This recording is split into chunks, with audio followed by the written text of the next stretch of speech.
In this video, we're going to go through creating a sponsored product ads campaign. So if you've never done this before, this is the first place to start when creating ads. So what you want to do is you want to log into Seller Central, and once you've done that, you want to click on the icon on the far left, go down to advertising, and then you want to click on Campaign Manager.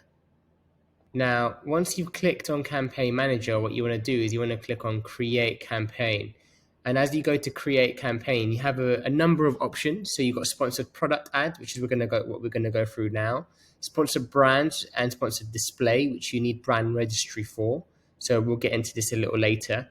And then you got sponsored TV as well, which is new. So we'll also cover that at some point. So to begin with sponsored products, this is where we're going to go. So we're going to click continue. So to begin with, what you need to do is you need to create the ad group name. So funny enough, they put this at the top. It used to be campaign name, but they want ad group name first.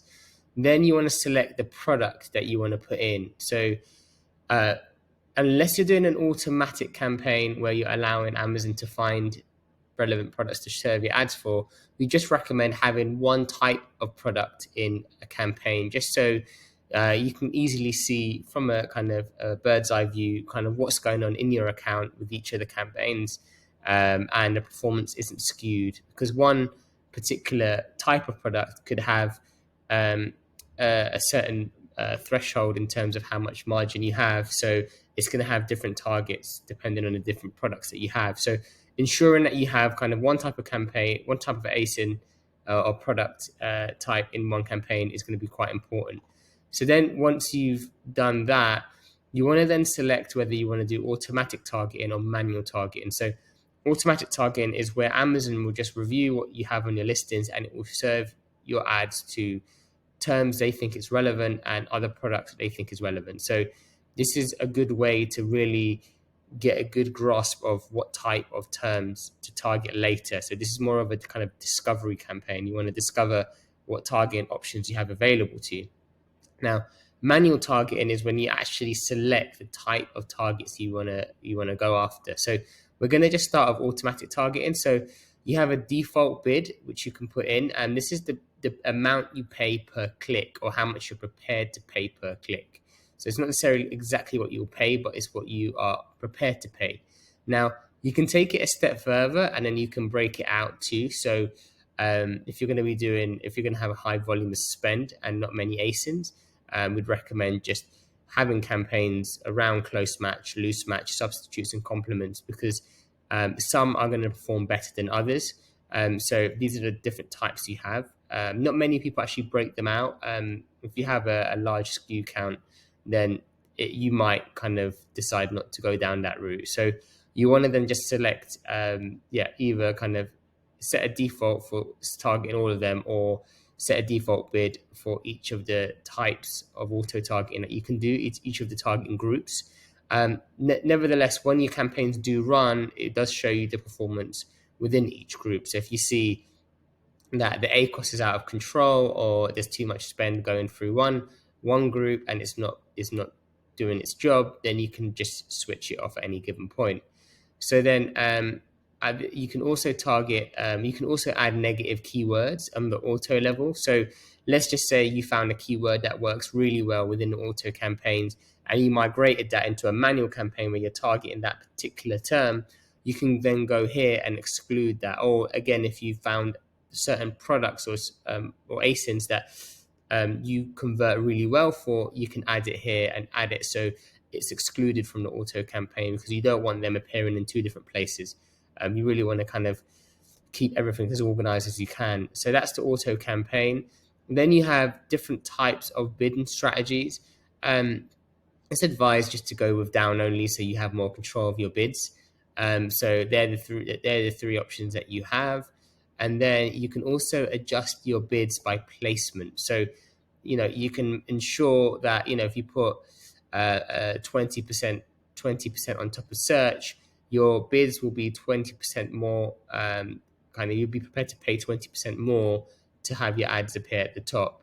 And again, you can review this later to see, okay, what kind of traffic I got through the different placement kind of areas within Amazon. what have the total sales been, and what has been my total sales, that's ACOS and ROAS. So you can actually analyze this later. If you're going down exact keyword targeting campaigns and you found certain terms that you really do want to push, it's advised that you kind of push them through top of search, because you're more likely to get a higher conversion rate from top of search. Might cost a bit more, but this is kind of how it is. And then when you go down here, this is when you finally come down to the campaign name. So when you're putting a campaign name together, you want to just make sure you put a bit of detail in here. So the type of ASIN, the type of campaign, you want to put this information in here, because then you can see at a glance on the top level, what that campaign, what product that campaign is targeting, and what the goal of that campaign is. So if it's just a discovery campaign, you might want to have lower budgets. You might want to not put too much spend through it. Whereas if it's kind of a ranking campaign where you're just targeting certain terms, where you're trying to push your overall rank, that the cost per click might be higher, the ACOS might be higher, and you might want to put the spend higher as well. So you want to really group them in there.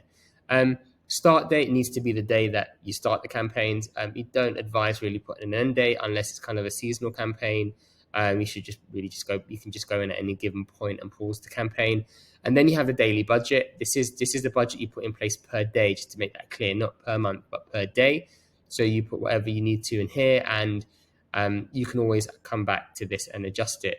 And I won't cover this bit for now, but that's kind of covering the auto campaigns.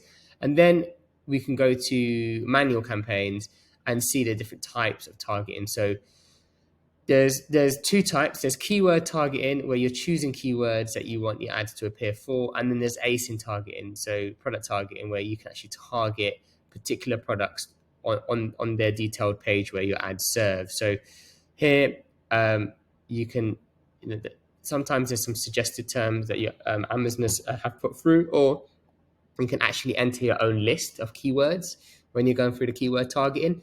And you have three different match types. You have broad, phrase, and exact. Again, broad is going to bring in a wide net of types of traffic, types of search terms to that particular term.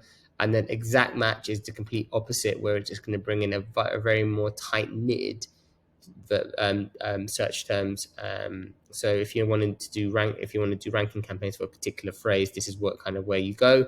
And then phrase is somewhere in the middle. So best practice is you don't want to have all three match types within a campaign too. So you might find that one or two keywords that are exact match might be generating most of the sales, but then the broad match keywords are bringing in so much volume that it actually eats up most of your budget. So the best way to control it is to have them broken out into different campaigns.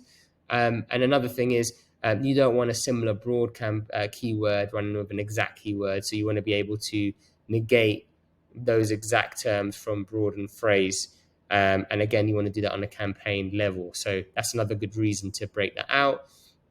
And again, you can add negative keywords like I've just mentioned. So that's something to also do. So you've got category targeting, and then you also got product targeting. So with product targeting, this is where you can do one of two things. So you can actually target a category.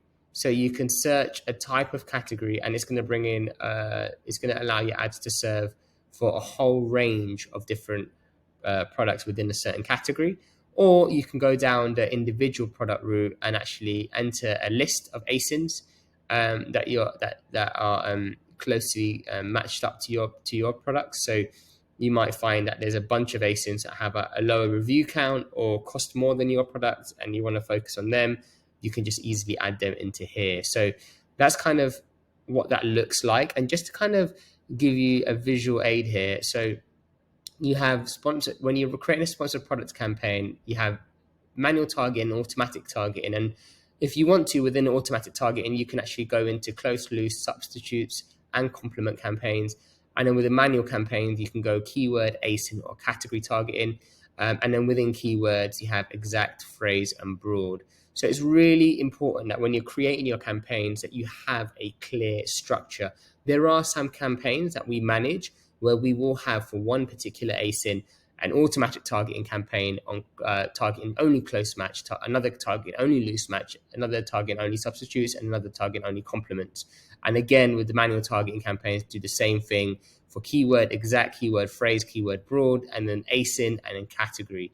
And there could be multiple types of ASIN campaigns, so you can have so if you have high volume through a few ASINs, so you can have them kind of bunched together in one campaign, and vice versa, and you can have multiple category campaigns too. Hope you found this useful. Take care. Goodbye.